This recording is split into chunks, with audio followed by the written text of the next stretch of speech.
Selam aleikum, ju lutem si ta bëjmë lutjen e Yunusit alayhi salam, a vonon në kohë lehtësia nga vështirësia që jemi. Aleikum salam rahmatullah. Lutja e Yunusit alayhi salam në barkun e balenës ka qenë la ilaha illa anta subhanaka inni kuntu min adh-dhalimin. E gjanë në internet veç e shkruan këtë formë edhe e lutja e Yunusit e gjanë. Prandaj pa fokusohen veç të pjesa tjetër.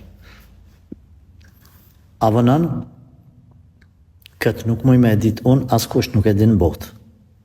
Veç që të rajnë njerëzit me thonë, mas një javë, mas 10 dite, vetëm Allahu e di, kur i përgjigjet robit. Ta kesh parasysh se edhe pejgambert Allahu Gjellëshanuhu kanë pas sfida, edhe u janë vënu përgjigjet e lutjeve të tyne, ka ndodhë. Por kjo nuk është asesi shaj që Zoti nuk da ty. Por, Allahu Gjellëshanuhu i ka urtësit, e ka dijen, fshetësit e veta, karshis se cëllit rab. Ty, kush të zohët, ose është obligim për ty që me e kry borgjën që e ke ndaj Zotit.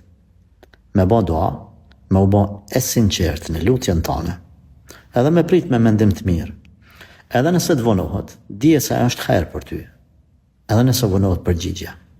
Absolut mos gabo, as mos lejo që shejtani me ta lëkund bindjen e mirë që e ke për Allahun. Kjo është më rëndësi.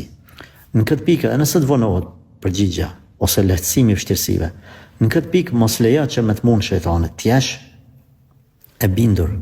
Pra se çka do që ka caktuar Allahu për ty, edhe sado që vonohet përgjigja ose vonohet lehtësimi, është hajër për ty. Këtë mendim kur mos e ndra, në këtë pikë mos lejo me të mund shejtani. Kështu, motër, Allah të letoft, Allah të ndihmoft, Allah të bekoft me të mirat e ti, ty edhe çdo kush që e sheh këtë video.